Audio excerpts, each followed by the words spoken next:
중요한 국제 뉴스 또 짚어보는 시간입니다. 손재규 선임 기자와 함께하겠습니다. 안녕하십니까? 안녕하세요. 네. 트럼프 행정부 대대적인 연방정부 지출 삭감 계획들 계속해서 발표하고 있는 상황인데 그 일환으로 주일 미군 확장 계획 철회를 검토하고 있다고요? 조금 전에 그 교육부 해체 행정명령 서명했죠. 아이들도 현장에 좀 있잖아요. 네. 미국 MBC하고 그다음에 이제 CNN도 보도를 했는데요. 네. 펜타곤 내부 브리핑 자료하고 그다음에 이제 절대로 이름을 밝히지 말라는 국방부 관계자 인용해서 이제 전했는데요. 트럼프 행정부가 이 지출 삭감 일환으로 주일 미군 확장 이거를 이제 전임 바이든 행정부 때 중국 견제를 강화하기 위해서 그걸 추진을 했는데 그 계획을 철회하는 걸 검토하고 있다는 겁니다. 네. 주일 미군 보강을 중단하는 게 그런데 이 미국과 일본의 관계에 있어서 좀 리스크가 있을 수 있다 이런 지적도 있잖아요. 네. 그래서 이게 지금 정치적인 리스크도 있고 네. 그리고 더 나아가서는 태평양 안보에 대한 그 미국 군사력 위축을 초래할 수도 있다는 우려도 제기된다고 이제 CNN이 전했고요. 네. 아시다시피 미국 국방 예산은 지금 한 8천억 달러 규모인데 지금 보도를 보면은 이렇게 주일 미군을 강화를 중단시키면 한 11억 달러, 우리 돈으로 한 1조 6천억 원 정도 절감 효과가 예상이 된다는 겁니다. 네. 그렇군요. 지금 주일 미군 현대화에도 사실 박차를 가해왔고 그 전 정부에서 행정부에서 했던 일을 좀 많이 전환하겠다, 바꾸겠다 이런 거잖아요. 헤그세스 미국 국방장관이 지난 1월 그 인사청문회에서도 그렇게 네. 얘기를 했죠. 자기가 장관이 되면은 인도太平洋을 포함해서 전 세계에 배치된 미군 태세를 재고하겠다고 했는데요. 지금 이 펜타곤 브리핑 자료를 보면은 앞서서도 알려졌지만 합참 축소, 그다음에 유럽하고 미군 주둔 사령부 통폐합 같은 거, 그리고 이제 특히 펜타곤 내에 있는 민간 인력을 네. 대대적으로 한 6만 명 정도를 줄이는 모양입니다. 그렇게 해서 많게는 펜타곤 근무자를 한 8% 정도 줄이는 것도 포함이 돼 있는 걸로 나타났습니다. 네. 지금 이 이슈를 포함해서 전반적으로 볼 때 트럼프 행정부의 해외 미군 구조 조정을 추진하는 것에 대해서 의회 공화당 지도부도 우려의 목소리를 낸다 이런 시각이 있는데요. 네, 조금 이례적입니다. 공개적으로 그 우려 목소리를 냈습니다. 상원 군사위원장, 하원 군사위원장이 어제 성명을 냈는데요. 이렇게 지적을 했습니다. 펜타곤이 의회와 조율하지 않고 해외 미군 상당한 감축을 포함한 주요 전략 현안을 일방적으로 고려한다는 보도를 매우 우려한다 이렇게 밝혔습니다. 네. 지금 하고 있는 일들을 보면 전투사령부를 통폐합한다든지 앞서서도 살펴봤던 주일 미군 증강 중단 이런 걸 포함해서 좀 대대적으로 계획들이 차착 지금 진행되고 있는 거잖아요. 네. 네. 그래서 이 두 위원장 얘기는요. 동맹 구조 강화에 더 많이 기여하려는 대통령 노력 그리고 미국 리더십이 해외에서 지속되는 것을 지지한다 이렇게 강조를 했습니다. 그러면서 네. 그 의회 협력 없이 이런 전투 수행 구조를 크게 바꾸는 것은 절대 수용하지 않겠다고 경고를 했습니다. 그러면서 이런 조치가 강행이 되면은 전 세계에 대한 미국 억제력이 약화되고 적들을 상대로 한 협상 입지도 나빠질 위험이 있다고 덧붙였습니다. 앞서서도 말씀해 주셨지만 공화당 지도부가 공개적으로 이렇게 좀 반대 목소리, 우려 목소리를 내는 게 좀 이례적인 거죠. 그렇죠. 네. 그 동안에도 행정부 정책하고 조금 그렇게 되면 이제 뭔가 좀 조용히 이렇게 조율도 하고 그리고 이제 특히 이제 트럼프 눈밖에 나지 않으려는 그런 움직임이 이제 많았는데 이번에는 굉장히 이례적입니다. 아시다시피 이 두 공화당 군사위원장들이요 보면은 군사력 증강이라든가 북한하고 중국에 대한 아주 강경론자들이거든요. 그래서 이제 트럼프가 이렇게 밀어붙이는 게 의회하고 조금 마찰이 불가피할 걸로 그렇게 관측이 됩니다. 알겠습니다. 이제 방산 얘기를 좀 해볼 텐데 특히 유럽과 관련된 이야기입니다. 이 방위 산업 같은 경우는 최근에 유럽의 움직임 상당히 좀 주시하고 있는 상황인데요. 마크 카니 캐나다 신정부가 미국에 의존했던 걸 탈피하기 위해서 유럽과 방산 협력을 대폭 강화한다 이런 방안을 좀 내놓고 있네요. 카니가 캐나다 신임 총리 되자마자 대학에는 캐나다는 이제 이렇게 되면 이제 미국을 갔는데 유럽 갔죠. 그래가지고 프랑스 대통령, 그다음에 영국 총리 만났죠. 그런데 지금 AP가 이것도 요즘은 이름을 밝히지 말라는 사람들이 많네요. 캐나다 고위 당국자를 인용해서요. 네. 그 카니가 그동안 이제 캐나다가 미국에 대해서 특히 방위도 굉장히 크게 의존을 했는데 그거를 탈피해라. 그래서 이거 관련해서 유럽하고의 방산 협력을 대폭 강화하는 방안을 지시를 했고 협의를 하고 있다고 그렇게 귀띔을 했습니다. 구체적으로 어떤 내용들 나오고 있습니까? 이 사람 얘기는 네. 전투기를 포함해서 유럽산 군 장비를 더 사는 쪽으로 협의에 초점이 맞춰지고 있다고 했습니다. 그리고 거기다 더해서 유럽 전투기를 아예 캐나다에서 생산하는 계획도 우리가 지금 논의하고 있다고 했습니다. 네. 그리펜 전투기 얘기도 이제 언급이 되는데 스웨덴 사부가 생산한다. 예. 뭐 이렇게 알려져 있죠. 이거는 지금 네. 뭐 스웨덴, 체코, 헝가리 이렇게 유럽국 외에 남아공하고 브라질, 태국에서도 지금 실전 배치해서 사용하고 있습니다. 네. 그렇군요. 카니는 사실 취임 직후에 로키드 마틴 생산하는 F-35 뭐 사기로 이렇게 계약한 게 요거를 이게 맞는 건지 국익과 재검토해라 이런 지시를 하기도 했잖아요. 88대를 사기로 계약했고 그다음에 이미 16대분 이게 네. 내년에 들어오는 거는 돈까지 줬거든요. 그런데 이제 여기 대해서 앞서도 말씀드렸지만 이게 캐나다 국익에 맞는지 검토하라고 했고 국방부에서도 검토한다고 했는데 물론 이제 계약이 취소된 건 아니라고 하는데도 지금 뭐 확실히 뭔가 흐름이 달라졌습니다. 앞서서 말씀하신 것처럼 취임 직후에 누구를 처음 만나느냐 어디를 가느냐도 상당히 좀 의미를 갖는데 유럽을 방문했고 프랑스 대통령 그리고 영국 총리 만난 거죠. 네, 지금 아시다시피 지금 유럽도 그 탈 트럼프 방위력 강화에 지금 뭐 굉장히 급하게 아주 속도를 내고 있죠. 그렇죠. 이른바 탈 트럼프 방위 자구책 그래가지고 그 레드네스 2030 그래 준비 2030이라는 기획을 마련을 했죠. 네. 이게 이제 그 동안에 보면요, 그 지난 몇 년간 유럽연합 27개국이 그 방산계약 발주한 것 중에 3분의 2 정도가 미국 방산업체로 갔습니다. 그런데 이제 이 계획에 따라서 앞으로 이제 회원국들이 군사 장비를 최소한 65%를 유럽연합이라든가 우크라이나, 노르웨이에서 조달하도록 그렇게 의무화시켰습니다. 네. 여기 보면 2030년까지 모두 한 8천억 유로 어마어마합니다. 1,272조 원 정도를 이제 군 장비를 이제 강화를 하는데 이게 전부 바이 유러피안 원칙입니다. 네. 그러니까 미국 우선주의처럼 이제 유럽 우선주의를 적용한 겁니다. 사실 우리한테도 이게 큰 시장인데 그렇죠. 제약이 많죠. 네. 그래서 우리 방사청장이 곧 유럽을 가는 모양입니다.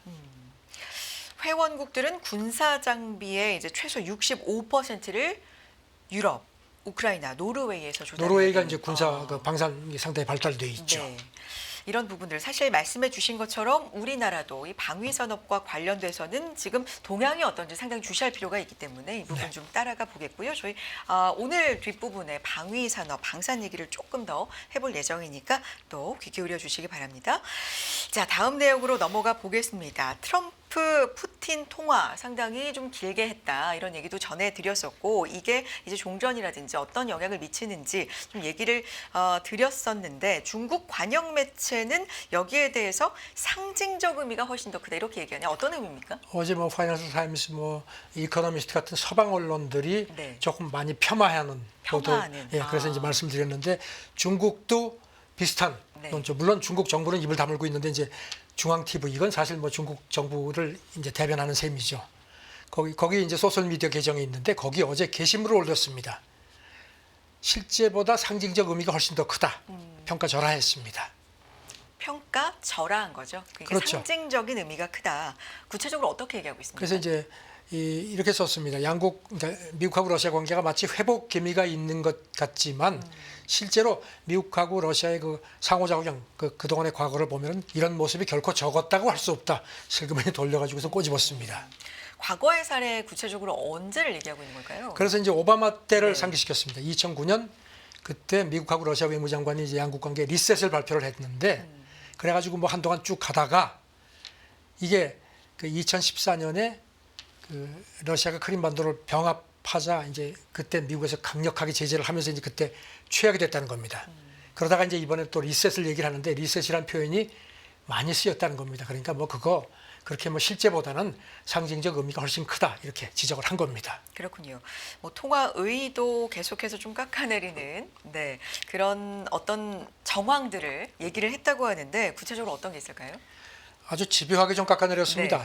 몇 가지 사례를 들었는데요. 크렘린궁 대변인이 이제 앞서 이제 그 푸틴하고 트럼프하고 통화하는 통화 예정 시간을 이제 기자들한테 공개를 했는데 이제 푸틴이 이제 그 시점에 다른 미팅이 있었는데 이제 거기 참석자들이 이제 빨리 가셔야 되죠 하니까 아예 신경 쓰지 마라 이랬다는 겁니다. 그런 걸 또 슬그머니 또 지적을 했습니다.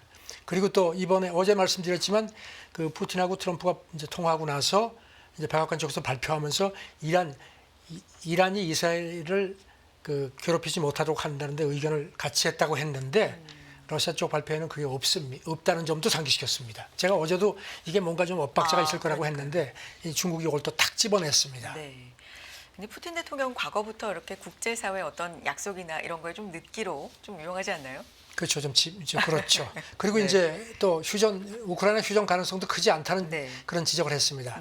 그 에너지하고 인프라 부문의 일시적 휴전이 물론 뭐 의미는 있지만 전쟁 자체에 미치는 영향은 크지 않다. 그리고 진정한 휴전까지 가려면 아직도 갈 길도 멀다. 이런 중국 사회과학원 전문가 지적도 넣었고요. 그러면서 협상이라는 측면에서 봐도 러시아가 트럼프 조건에 동의한 게 이건 선의 표시 정도에 불과하다 이렇게 또 지적을 했습니다. 네. 그래서 미국은 이걸 뭐 지속적 평화를 향한 첫걸음이라고 아주 굉장히 외교적인 의미를 두는데 그렇지 않다는 겁니다. 그리고 이제 또 하나는 또 다른 중국 전문가는 이렇게 지적을 한 걸로 이제 인용이 됐는데요. 미국이 자발적으로 우크라이나 군사 지원을 포기를 하게 되면은 지금 이제 이거 가지고 이제 카드를 주고 있는데 앞으로 러시아하고 협상에서 구사할 수 있는 기본적인 카드가 없어지는 거다. 이런 것도 있다. 저는 이 중국 관영 매체가 아주 굉장히 붙들고 늘어졌습니다. 네. 알겠습니다. 다음 얘기로 넘어가 보겠습니다. 어제 FOMC가 시장에 또 영향을 미쳤었고요. 관련된 파월 의장의 발언들도 여러 가지 좀 해석이 나오고 있는 상황입니다. 분석들도 나오는데 관련된 얘기 중에 파월 의장도 소음과 신호라는 그렇죠. 얘기를 좀 네. 했었거든요. 네. 그런데 경제학자 데이비드 로젠버그가 소음이 아닌 명확한 신호를 줬다. 이런 분석을 내놨군요. 어떤 얘기입니까? 이 사람이 2008년 글로벌 금융위기 맞췄죠. 네. 그래서 이제 나름 평가를 인정받는데 그렇게 얘기를 했습니다. 소음이 아니라 명확한 신호를 준 거다. 침체, 미국의 침체 가능성에 대해서. 그러면서 자기가 볼 때는 어쩌면 오는 7월부터 침체가 올지도 모르겠다고 했습니다. 어제 이제 X 계정에 올렸는데요.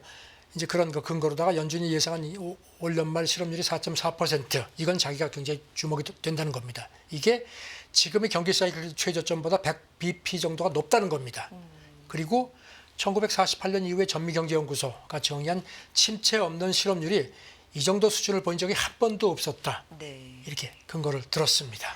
실업률 전망치가 4.4%로 제시된 거 이 부분을 상당히 좀 주목을 했군요. 그렇죠. 네. 그러면서 이게 이제 자연 실업률 추정치가 4.2%인데 그거보다 격차가 더 벌어질 걸로 봤다는 점. 그리고 뭐 아시다시피 올해 그 GDP 성장률 전망치도 낮췄죠. 그래서 이제 로젠버의 얘기는 실업률이 이 정도까지 오르면 이미 침체가 진행되고 있다고 봐야 한다. 그래서 평균이라든가 중위값 기준으로 볼 때는 이미 침체가 한 5개월 전에 시작된 게 아닌가 그런 생각도 할 수 있다 하면서 연준 덤도표가 올해 2차례 금리 인하를 시사했는데 역사적인 상황을 보면 더 많은 인하가 필요할 거라고 자기 생각한다고 했습니다. 2008년 글로벌 금융위기를 정확히 예측한 경제학자인데요. 데이비드 로젠버그는 이거는 침체 신호다. 그래서 라고 본 거군요. 이제 아까 말씀드린 것처럼 이르면은 7월부터 네. 붉어질 수 있다고 보고 그래서 채권 가격이 떨어질 때 사는 게 좋겠다 이렇게 조언을 했습니다. 어제 FOMC에서 나온 얘기들도 보면 뭐 인정할 부분들 그러니까 불확실성이 굉장히 높아진다거나 이런 건 인정을 하고 그런데 인플레이션과 관련된 그러니까 관세와 관련된 인플레이션은 좀 일시적일 수 있다. 뭐 그렇죠. 이런 얘기를 그런 좀 얘기를 했죠. 네, 균형적으로 하긴 했는데 자, 모건 스탠리 분석도 좀 보겠습니다. 사실 전통적으로는 주식 대 채권 비중을 뭐 6대 4 우리가 이런 얘기를 좀 네. 많이 하는데 요거 다시 한번 생각해 볼 필요가 있다. 이렇게 제시하네요. 짐 캐런 그 모건 스탠리 포트폴리오 솔루션 그룹의 CIO 분석입니다. 네. 이거 6대4 포트폴리오가 지난 한 10년에서 15년 정도는 잘 작동이 돼 왔는데 주식하고 채권 상관관계가 낮았기 때문이라고 했습니다. 근데 이제는 상황이 바뀌었다 이렇게 강조를 했습니다. 네.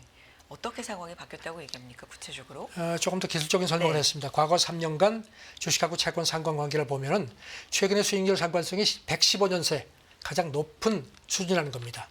그러면서 이렇게 상관성이 높을 경우에는 채권하고 주식 수익률이 같은 방향으로 움직이는 경향이 있기 때문에 그래서 6대4 전략이 전만큼 수익률이 높지 않을 수 있다는 겁니다. 네.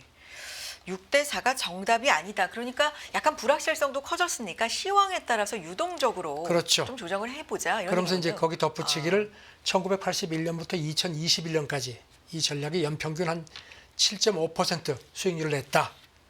그런데 이제 주식이 한 평균 7% 수익을 낸다고 가정하면 6대4 포트폴리오를 유지를 하면 수익률이 5% 가량밖에 안 될 거다. 이렇게 그 설명을 지적을 했습니다. FOMC와 관련돼서 뭐 이렇게 각계각층에서 지금 뭐 분석을 내놓고 네, 이야기를 하고 있는 상황인데 저희도 또 추후에 김한진 박사님 오늘 모셔볼 예정이니까 이번 주 내용들 좀 정리해 보도록 하겠습니다. 다음 내용 넘어가 봅니다. 중국 얘기 좀 해볼까요? 중국의 주요 부동산 상장사 77%가 작년에 손실을 봤다. 사실 중국 부동산에 대해서는 아직 좋아진 게 아니다. 여전히 어렵다라는 얘기 많지만 최근에 중국에 이제 다른 쪽이 좀 부각을 받다 보니까 그렇죠. 한동안 좀 얘기를 안 했거든요. 어떤 얘기입니까? 중국 경제 매체 차이신이 그 중국의 경제 지표 분석 업체 그 윈드 자료를 인용해서 전했는데요. 지난 월요일 기준으로 해서요. 중국 A주 본토 증시하고 홍콩 상장, 그러니까 H주 그 부동산 업체 한 90곳이 지난해 실적을 공개를 했는데 그 가운데 77%가 손실을 예고를 했다는 겁니다. 그걸 전부 합치면 우리 돈으로 한 74조 원 정도가 넘는 걸로 집계가 됐다고 전했습니다. 이게 이제 흐름이 중요한 건데 작년과 대비해서는 이게 많이 뭐 늘어난 겁니까? 아니면 좀 회복이 된 겁니까? 어떻습니까? 그러니까 이제 그 순학차야 같은 경우 이제 네. 중국 3대 부동산 업체인데 그런 경우 지난해 손실이 뭐 엄청납니다. 많게는 우리 돈으로 5조 2천억 원 정도. 그래서 한 해 전보다 손실폭이 3배 이상 확대됐는데 그 전만 해도 순이익을 냈었다는 겁니다. 네. 그러면서 이제 지난해 시장 침체 때문에 매출이 크게 줄어든 것도 상기시켰고요. 그리고 특히 이렇게 손실폭이 크게 늘어난 게 2023년에 해외 부채를 구조조정한 것도 원인이라고 했습니다. 그래서 그런지 회사 쪽에서는 이걸 빼면 지난해 순손실이 그 전에 비해서는 좀 줄었다고 주장을 합니다. 순학 차이나 말씀해 주셨는데 그 외에 좀 짚어볼 다른 업체들도 있을까요? 윈드 데이터를 보면은 네. 예상 손실액이 100억 위안, 우리 돈으로 한 2조 원이 넘는 업체들이 많습니다. 위저우 그룹, 그다음에 완커, 진능제 뭐 이런 데들이고요. 그리고 이제 이거 차이신 분석이 이렇게 그 손실이 큰 게 업체들이 이제 토지를 사고 나서 주택을 지어서 이제 분양하려면 시간이 걸리는데 그 시차에 그게 이제 작용이 된다는 겁니다. 그러면서 네. 그 지난해 완공된 그 주택의 상당수가 그 땅값이 굉장히 비싸던 2022년 이전에 부지를 확보한 경우가 많다는 겁니다. 네네. 그래서 이제 그런 시차가 부담이 된다는 겁니다. 그래서 이런 그 업체들이 감가상각 충당금을 마련해야 되는 그런 처지라고 덧붙였습니다. 알겠습니다. 다음 내용으로 넘어가 보겠습니다. 트럼프 대통령 뭐 취임 전부터 사실 코인 관련된 얘기들이 좀 몇 가지가 있었는데 트럼프 가족이 관여하는 코인 프로젝트 월드 리버티 파이낸셜이 지금까지 우리 돈으로 약 8천억 원어치의 토큰을 판매했다. 이런 기록들 지금 보도되고 있는데요. 여기서 뭐 그 비트코인 뭐 이더리움 같은 것도 사지만 네. 자체 토큰 발행해서 판매를 했는데 블룸버그 보도를 보면은 이번 주 초에 이제 보도자를 냈는데 최근에 2차 판매를 마감을 했는데 2억 5천만 달러어치를 팔았다는 겁니다. 그래서 뭐 8만 5천 명 정도가 몰려들어서 뭐 고객 신원 절차도 마쳤다고 그렇게 설명을 했습니다. 네. 트럼프 효과가 큽니다. 그렇군요. 사실 지금 뭐 중앙화 금융 뭐 이런 얘기를 사실 하고는 있는데 뭐 트럼프 대통령과의 관계 뭐 있는 겁니까 지금 코인 시장에서? 보면은 뭐 그런 게 네. 많습니다. 지금 보면은 여기 그 공동 설립자가요. 네. 그 잭 위트코프라고 이 위트코프라는 이름이 좀 이렇게 낯익으시죠? 이게 그 미 중동 특사 아들입니다. 그래서 이제 네. 여기 대해서 이제 이 사람도 뭐 이런 그 탈중앙화 금융 강화를 위한 궤도에 올라섰다고 강조를 했고요. 네. 그리고 또 이제 보면은 블룸버그가 상기시켰는데 이 트럼프가 당선되기 전에 이제 이 회사가 이제 지난 그 출범을 당시에 문서를 공개한 게 있는데 거기 보면은 트럼프 가족이 판매 순이익의 최대 75%를 가져갈 수 있도록 그 돼 있다는 겁니다. 이것도 상기시켰습니다. 이해 충돌 문제를 또 지적을 했습니다. 네. 알겠습니다. 그런데 토큰이 미국 뭐 국내도 그렇고 그 미국 외도 그렇고 투자자들에게 이렇게 판매가 된 게 이 프로젝트의 정확한 기능이 아직까지 뭐 분명하지 않은 상황에서 좀 판매가 됐다 이런 점도 지적이 되는 것 같네요. 지금 보면 월드 파이낸셜 그 여기에 그 최대 투자자가 네. 가상화폐 트론을 만든 저스틴 선이라는 사람인데 이 사람은 또 최근에 또 지분을 늘렸습니다.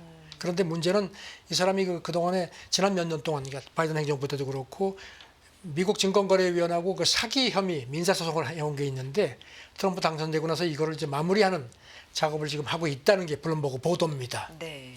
그리고 거기 더해서 가상화폐 거래소 바이낸스하고 협업하는 문제도 논의를 하면서 여기 또 트럼프 가족이 바이낸스 미국 법인 지분을 보유하는 것도 지금 논의를 하는 모양입니다. 자전 이런 식으로 계속 문제가 되는데 오늘 새벽에 보도를 보니까요. 또 트럼프가 한마디 했습니다. 이 가상화폐 산업이 달러 지배를 확대하는 데도 도움이 될 거다. 그리고 미국 사람들의 부를 증진할 수 있고 그래서 가능한 한 스테이블 코인을 사용하는 게 좋겠다. 이런 얘기를 했는데 차후전 뭐 전혀 이런 이해 충돌 문제에 신경을 안 쓰는 모습입니다. 그래서 달러에 이제 기반을 둔 스테이블 코인 얘기도 요즘에 많이 나오는데 네. 코인 관련돼서는 오늘 또 마침 쉐이 컨설턴트 뒤에 준비가 되어 있으니까 이 부분도 얘기 들어보겠습니다. 다음 내용 넘어가 봅니다.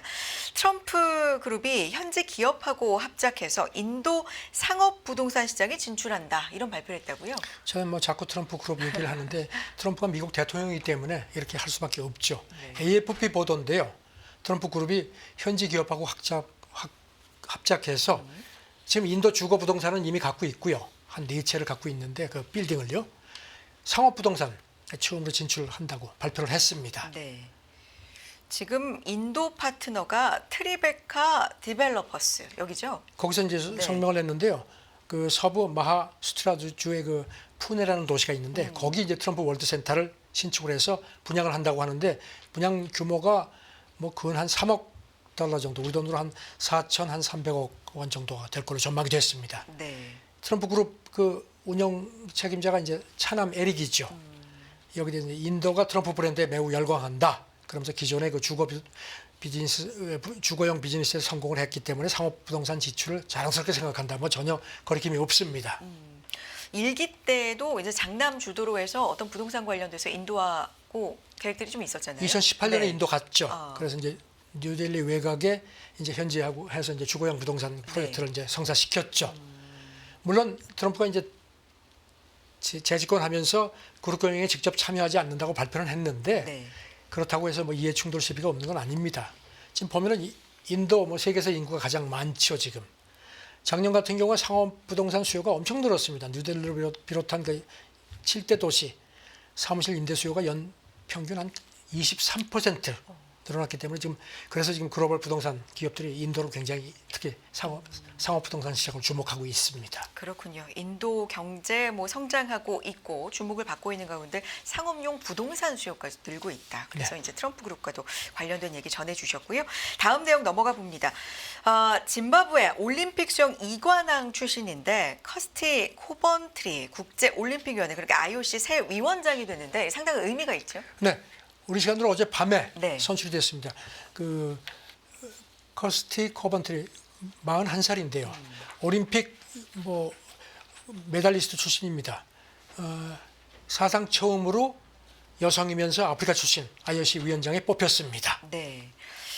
최초의 여성이고 뭐 아프리카 출신이고 여러 가지 의미를 좀 지니네요. 임기는 네. 8년이죠. 그리고 이제 한 차례에 걸쳐서 4년 더 연임할 수 있습니다. 그 전에는 더 길었는데 이제 이걸 좀 줄였습니다. 임기가 6월에 시작이 됩니다. 네.